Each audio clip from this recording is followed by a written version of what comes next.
आप सभी का एक बार फिर से यूके देवभूमि सरकारी जॉब तैयारी चैनल पे स्वागत है। और मैं उम्मीद करता हूँ कि आपको इस चैनल के वीडियो पसंद आ रहे होंगे, और अगर आपको पसंद आ रहे हैं तो लाइक, शेयर और सब्सक्राइब ज़रूर करिए। इससे आपको हमारे वीडियो का नोटिफिकेशन मिलेगा और हमको सपोर्ट। तो स्टार्ट करते हैं आज का वीडियो।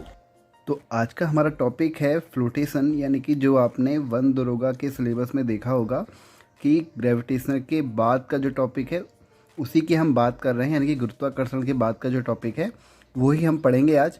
हम बिल्कुल सिलेबस वाइज पढ़ रहे हैं और एक क्लास 9th साइंस का टॉपिक है, तो क्लास 9th वाले बच्चों के लिए भी काफ़ी इंपॉर्टेंट रहेगा, उनको भी काफ़ी इससे हेल्प मिलेगी। क्योंकि आजकल आपको पता है ड्यू टू कोविड सारी की सारी कोचिंगें बंद चल रही हैं।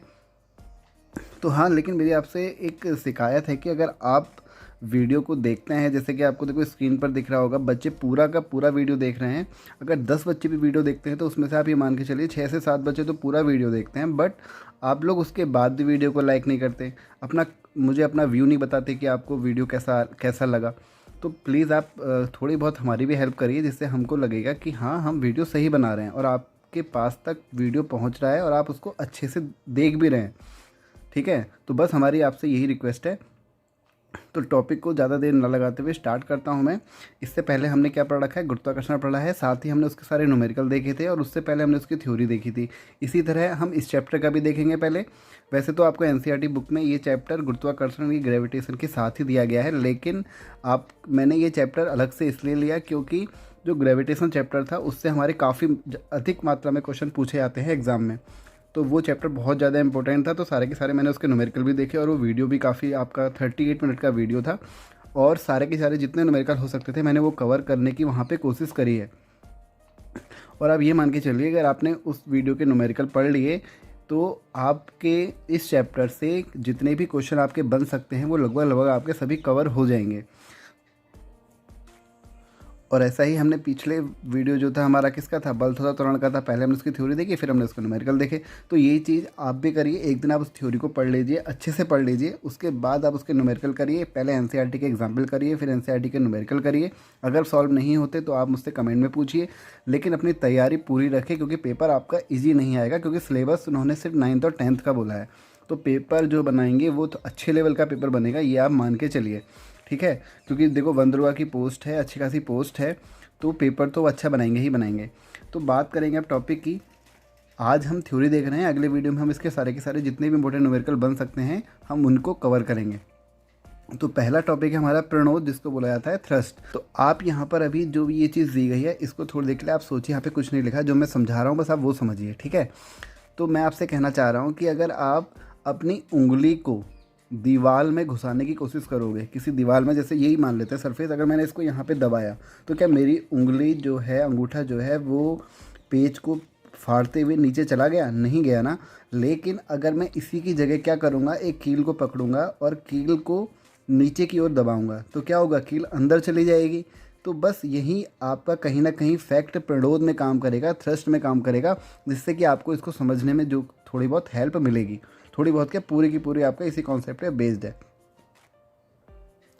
तो जब मैं अब आपको ये चैप्टर धीरे धीरे एक्सप्लेन करूंगा, इस टॉपिक को एक्सप्लेन करूंगा, तो आपकी चीज़ें क्लियर होंगी कि मैं आपसे क्या कहना चाह रहा हूँ।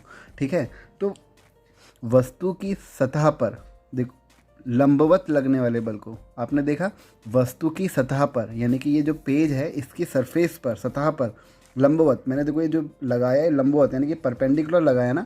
परपेंडिकुलर का मतलब 90 डिग्री के फोर्स से लगाया, 90 डिग्री के एंगल से लगाया इस पे फोर्स। तो यही जो हमारा क्या होता है, प्रणोद कहलाता है, थ्रस्ट कहलाता है। यानी कि वस्तु की सतह पर लंबवत लगने वाले बल को हम क्या कहते हैं, प्रणोद कहते हैं। अब हम बात करते हैं कि ये किस पे डिपेंड करता है। तो जो हमारा प्रणोद जो डिपेंड करता है वो किस पे डिपेंड करेगा, देखो अगर आप इसको थोड़ा सा समझो, आप इसको एक बार अच्छे से समझ लो टॉपिक को, उसके बाद कभी भी आपसे इससे क्वेश्चन आएंगे तो आपके जो है गलत नहीं होंगे। तो मैं इसको एक बार डिटेल में समझाना चाह रहा हूँ यहाँ पर। तो जैसे कि मैंने ये अंगूठा है ना, अंगूठे से मैंने जब इसको दबाया, इस सरफेस को दबाया, तो मेरा अंगूठा अंदर नहीं गया। ठीक है, क्यों नहीं गया, क्योंकि देखो इसका जो सरफेस है ना, वो कील जब मैंने दबाई तो कील के सरफेस से क्या है, ज़्यादा है, कील के क्षेत्रफल से क्या है, ज़्यादा है। कील का क्षेत्रफल जो है कम है। आपने देखा ना, जो कील की जो नोक होती है वो क्या होती है, काफ़ी पतली होती है। या आप मैं इसको अगर ऐसे दबाऊंगा तो इसको क्या कर देगी, पेज को नुकीला कर दे, सॉरी पेज के अंदर चली जाएगी, है ना। क्योंकि जो इसका जो सरफेस है, जो पॉइंट है ना, इसमें काफ़ी क्या है, पतला है। क्या है ये, काफ़ी पतला है।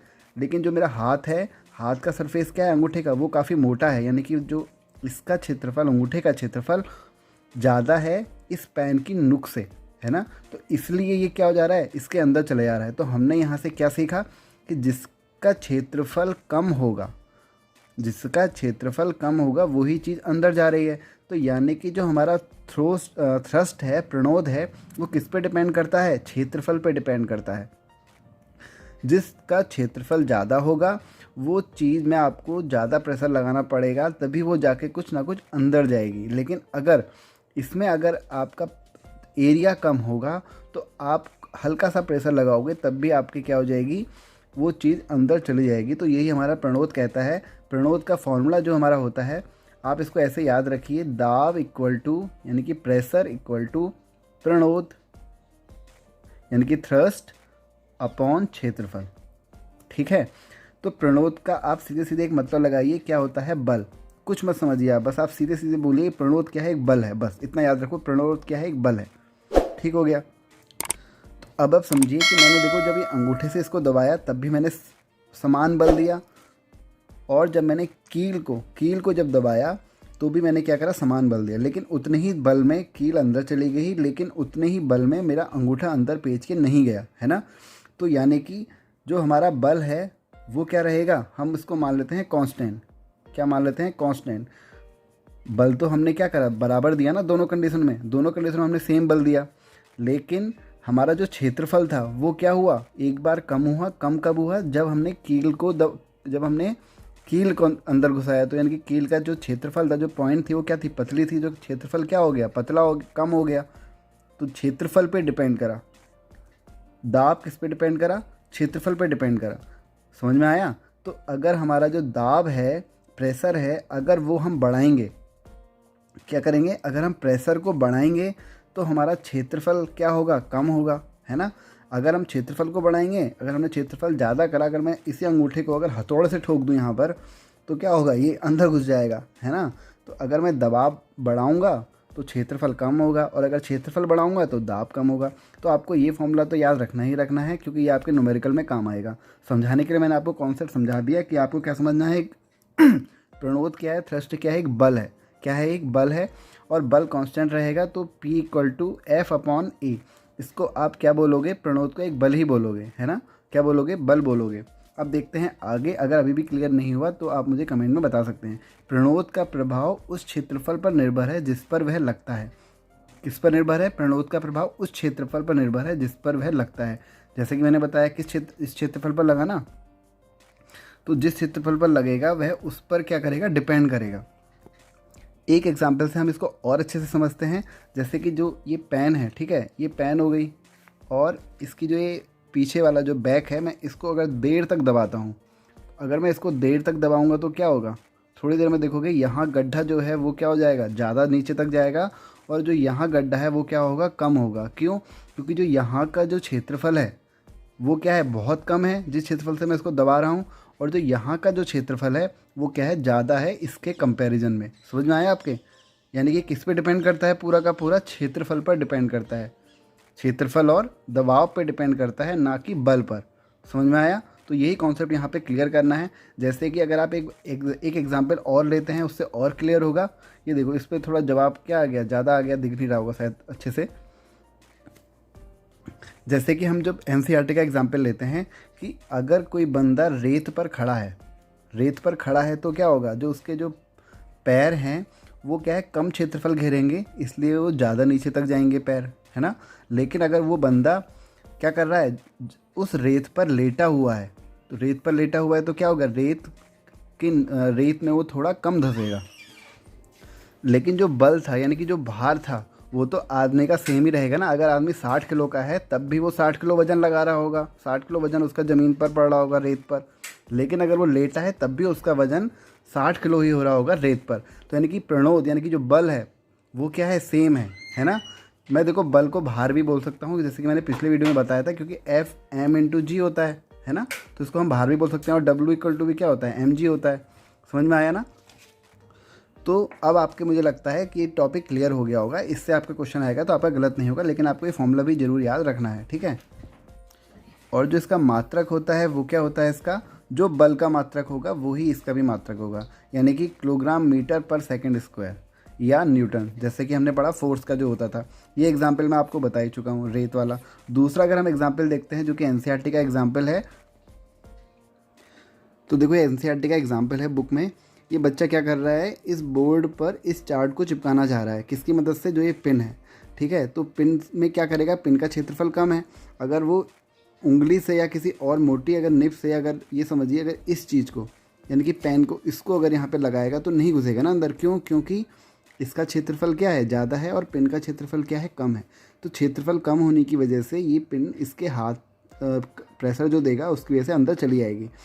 क्या लिखा है, चार्ट लगाने के लिए ड्राइंग पिनों को अंगूठे से बोर्ड के लंबवत, लंबवत मतलब परपेंडिकुलर, इसको ड्राइंग पिन को अंगूठे से बोर्ड के लंबवत यानी कि परपेंडिकुलर दबाया जाता है ना। अब देखते हैं अगला टॉपिक, जिसका नाम है प्रेशर, ठीक है, यानी कि दाब प्रति एकांक क्षेत्रफल पर, यानी कि पर यूनिट एरिया पर लगने वाले बल को, किसको, बल को क्या कहते हैं, दाब कहते हैं, प्रेशर कहते हैं। तो P इक्वल टू प्रणोद अपॉन क्षेत्रफल, जो कि हम फॉर्मूला ऊपर देख चुके हैं, ठीक हो गया। अब बात करते हैं इसका मात्रक क्या होता है दाब का। तो दाब का मात्रक होता है पास्कल। ये कहते हैं एक साइंटिस्ट थे, उन्हीं के नाम पर क्या रखा गया, प्रेशर का यूनिट क्या रखा गया, पास्कल रखा गया। और पास्कल को किससे दिखाया जाता है, PA से डिनोट किया जाता है। इनका पूरा नाम क्या था साइंटिस्ट का, ब्लेस पास्कल, ठीक है। तो इन्हीं के सम्मान देने के लिए इसका जो मात्रक है वो रख दिया गया, या न्यूटन पर मीटर स्क्वायर, ये तो आपने पढ़ ही लिया होगा। तो देखो इसका एक एग्जाम्पल समझते हैं कि कीलों के सिरे नुकीले होते हैं, है ना। ये एग्जाम्पल जैसे कि हमने अभी देखा, कीलों के सिरे क्या होते हैं, नुकीले होते हैं। चाकू की धार क्या होती है, तेज होती है।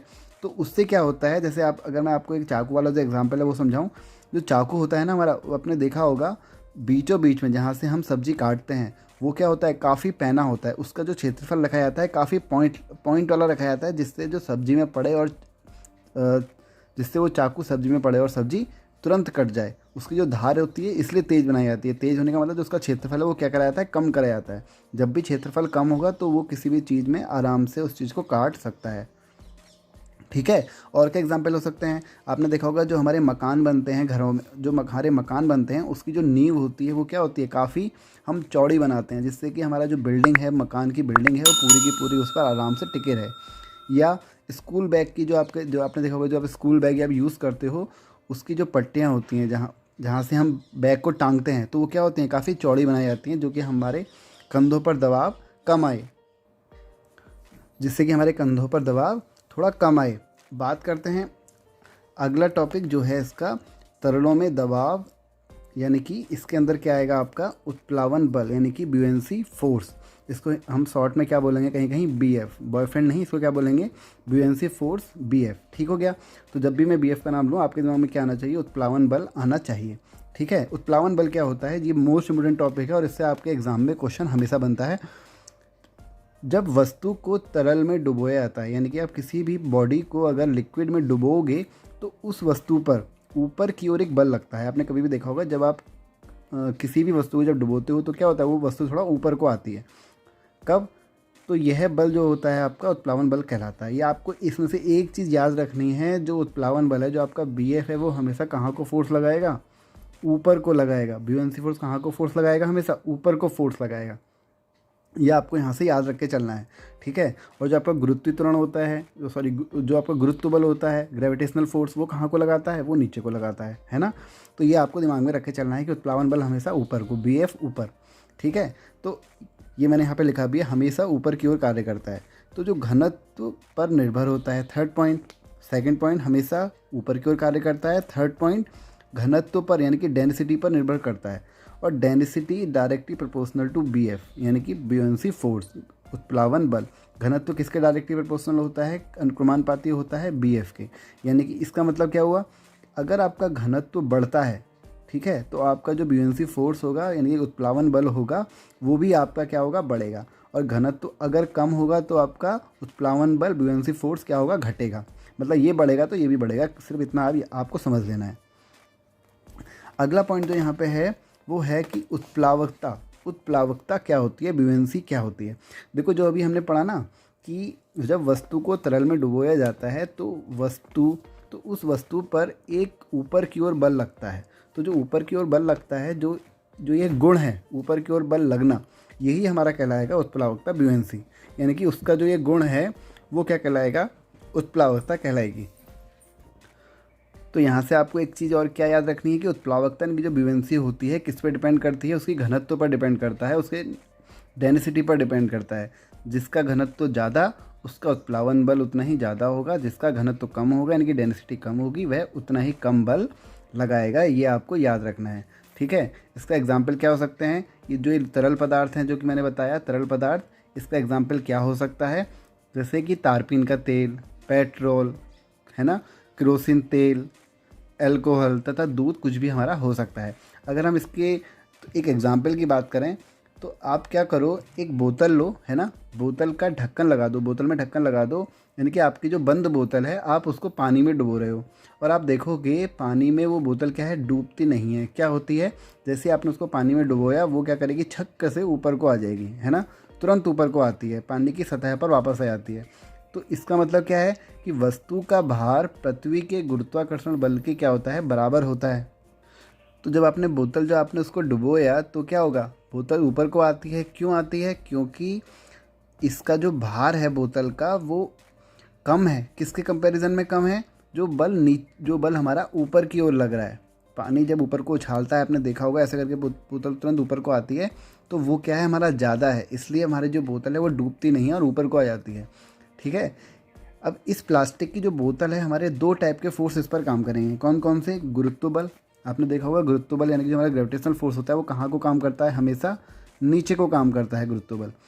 और उत्प्लावन बल हमेशा, मैंने जैसे कि आपको पहले बताया, कहाँ को, ऊपर की ओर काम करता है, क्या, उत्प्लावन बल। इतना क्लियर हो गया होगा।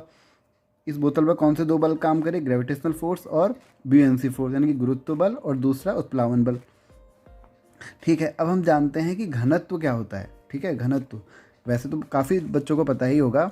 एकांक आयतन के द्रव्यमान को, एकांक आयतन के द्रव्यमान को हम क्या कहते हैं, घनत्व कहते हैं। यानी कि इसको अगर जो एकांक का मतलब होता है यूनिट, आयतन का मतलब होता है वॉल्यूम, ठीक है।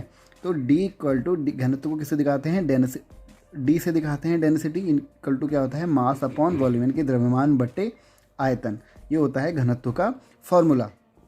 तो अगर हम यहाँ से घनत्व का यानी कि डेंसिटी का मात्रक निकालना चाहें, यानी कि यूनिट निकालना चाहें, तो कितनी निकलेगी, किलोग्राम अपॉन मीटर क्यूब। तो कितनी आ गई, किलोग्राम पर मीटर क्यूब, इसकी क्या आ गई, यूनिट आ गई, ठीक हो गया, ठीक है।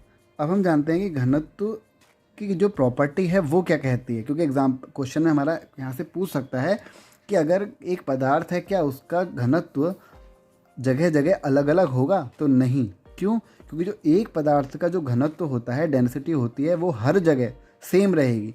अगर मैं इस पेन की बात करूं तो इसका घनत्व हर पॉइंट पर, भले ही वो कोई भी पॉइंट हो, इसका क्या होगा, हमेशा सेम होगा। समझ में आया। तो एक पदार्थ का घनत्व क्या होगा, हमेशा सेम रहता है, आप इसको ये याद रखना है, ठीक है। दूसरा पॉइंट क्या कहता है कि ये शुद्धता की जांच में क्या होता है, सहयोगी रहता है। क्या करता है, शुद्धता की जांच में सहयोगी रहता है। तो अब हम यहाँ पर एक एग्जाम्पल लेते हैं, एक लेते हैं हम लोहे का बॉक्स और एक लेते हैं हम प्लास्टिक का बॉक्स, ठीक है। तो जो लोहे का बॉक्स है उसका जो आयतन है वो कितना है, वो भी 1 सेंटीमीटर है, ठीक है। और प्लास्टिक का भी कितना है, 1 सेंटीमीटर क्यूब है। लोहे का भी कितना है, 1 सेंटीमीटर क्यूब, प्लास्टिक का भी कितना है, 1 सेंटीमीटर क्यूब, ठीक हो गया। लेकिन जो लोहे का जो भार होगा वो क्या होगा, लोहे का अगर हम बोलें कि लोहे का ब्लॉक का अगर द्रव्यमान है 25 ग्राम है और प्लास्टिक का कितना है, 10 ग्राम है, तो हम क्या कहेंगे कि लोहे का जो घनत्व है वो प्लास्टिक के कंपैरिजन में क्या होगा, ज़्यादा होगा। किसका घनत्व, लोहे का, किसके कंपैरिजन में, प्लास्टिक के, क्योंकि लोहे का जो वजन है, द्रव्यमान है, वो क्या है, ज़्यादा है, किससे, प्लास्टिक के बॉक्स से। समझ में आया। तो इस हिसाब से हम इसको समझ सकते हैं, ठीक है। घनत्व का ज़्यादा कुछ नहीं है, बस आपको द्रव्यमान बटे आयतन फॉर्मूला याद रखना है, एक लाइन में अगर बोलूँ तो, ठीक है।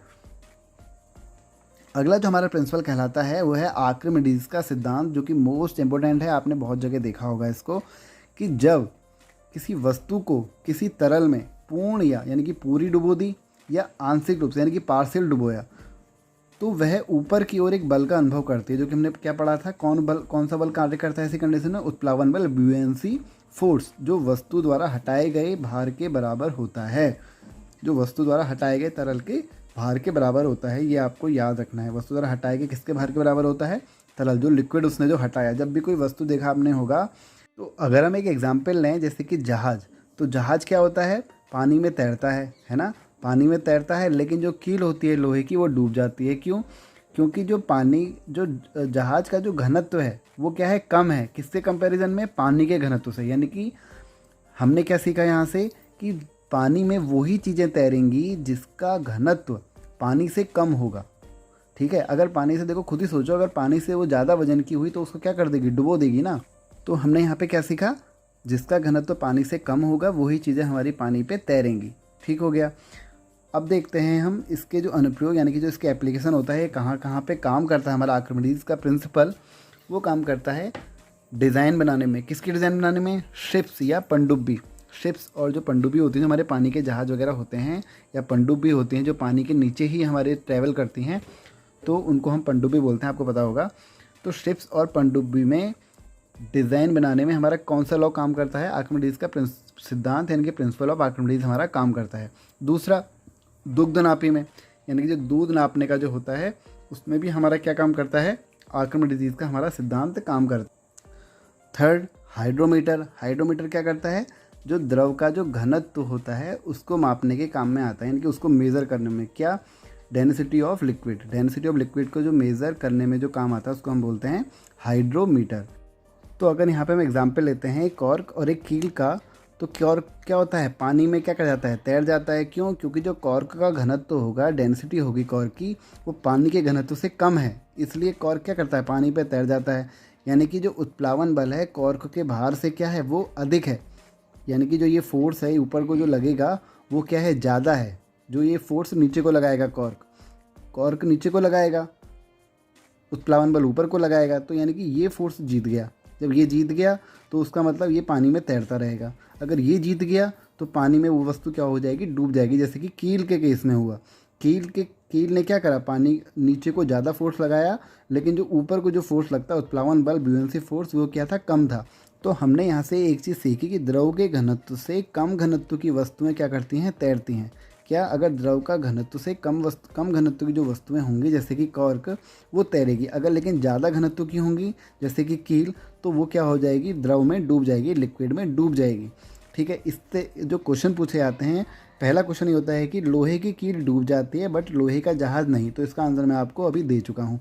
उसी तरह सूखी लकड़ी पानी की सतह पर तैरती है, क्यों, वही यहाँ पे काम करेगा। क्यों? क्योंकि जो सूखी लकड़ी होती है वो कम फोर्स लगा पाती है, जो कि फोर्स नीचे से लग रहा होता है, पानी से ऊपर को जो लगेगा, लकड़ी होगी नीचे को लगाएगी और उत्प्लावन बल ऊपर को लगेगा, तो ये बल हमारा क्या होता है, उस कंडीशन में भी जीत जाता है, ब्यूएंसी फोर्स जीत जाता है और वस्तु तैरती रहती है। तो यही हमारा यहाँ पे हर उसमें काम करता है लॉजिक। देखते हैं अगला पॉइंट क्या है। देखो यहाँ पर आ जाता है डिफरेंस बिटवीन ग्रेविटेशनल फोर्स यानी कि गुरुत्वीय बल और BF यानी कि ब्यूएंसी फोर्स, यानी कि GF और BF का डिफरेंस आपको यहाँ मिल जाएगा आज। ठीक है, तो GF क्या होता है, नीचे को फोर्स लगाता है, जैसा कि आपने देखा गुरुत्व बल कहाँ को लगाता है, नीचे को, और BF ऊपर को। कौन लगाता है ये फोर्स, गुरुत्वीय बल की कंडीशन में पृथ्वी लगाती है, और ब्यूएंसी फोर्स की कंडीशन में कौन लगाएगा, जो लिक्विड होगा। जैसे कि आपने यहाँ देखा ये लिक्विड था, ये लगा रहा था ना ऊपर की तरफ फोर्स, तो यही हमने यहाँ पे देख रहे हैं। ठीक है, तो ब्यूएंसी फोर्स में कौन ऊपर को फोर्स लगा रहा है, तरल पदार्थ। थर्ड पॉइंट क्या कहता है, इन दोनों के बीच में जो हम अंतर पढ़ रहे हैं उसमें थर्ड पॉइंट कहता है कि वस्तु के भार के बराबर बल लगाता है। गुरुत्वीय बल क्या करता है, वस्तु के भार के बराबर, लेकिन ब्यूएंसी फोर्स में क्या होता है, उत्प्लावन बल में क्या होता है, वस्तु द्वारा हटाए गए तरल के भार के बराबर। यहाँ पे क्या था, वस्तु का भार, लेकिन यहाँ था जो वस्तु जो तरल पदार्थ लिक्विड को जो हटा रही है उसके भार के बराबर है।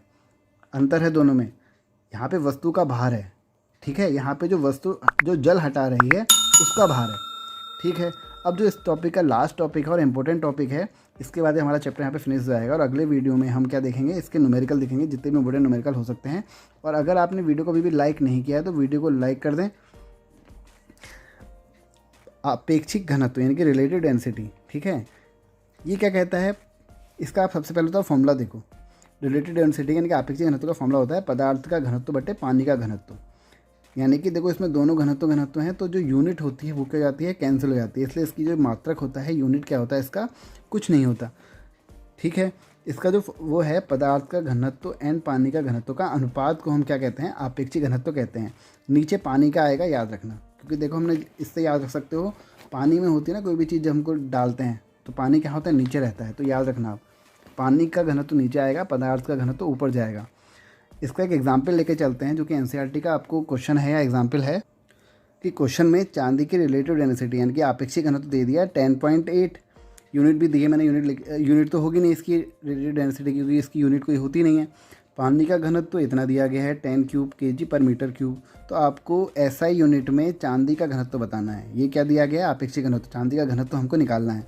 तो इस फॉर्मूले में हम पुट कर देते हैं, क्या आएगा, रिलेटिव डेंसिटी कितनी दी गई है 10.8 यहाँ पे पुट कर दो, इक्वल टू पदार्थ का घनत्व जो कि हमको निकालना है। तो इसको हम D से डिनोट कर देते हैं, और पानी का घनत्व हमको दिया गया है, ये पानी का घनत्व कितना 10 क्यूब।